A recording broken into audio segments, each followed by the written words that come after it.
Ustlari qarsildoq, ichlari sochni chiburik yeyilib-kevatda, yoniga bo'lsa achchiqini go'shtli salat bo'lsa, iftorlikka ketadi-ku qizlar, to'g'rimi? Xohlasanglar sirasorlargacha o'rgatib qo'yaman.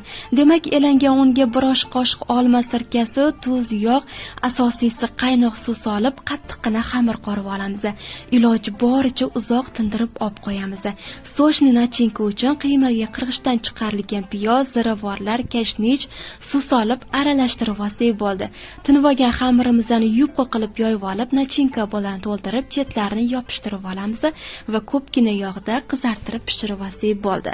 Salatingiz zo'r chiqishini xohlasanglar, ketma-ketligiga e'tibor beringlar. Pomidor botiring, pishirib olgan go'shtimizni, ziravorlar, ko'katlar va original soya va ustidan qaynoq yog' qo'yib bitta aralashtirib olsak bo'ldi. Bugunoq iftorlikka shu usulda qilib ko'ringlar qizlar. Retseptini to'liq qilib yozib qo'yaman. Albatta yaqinlaringizga jo'natishni unutmanglar.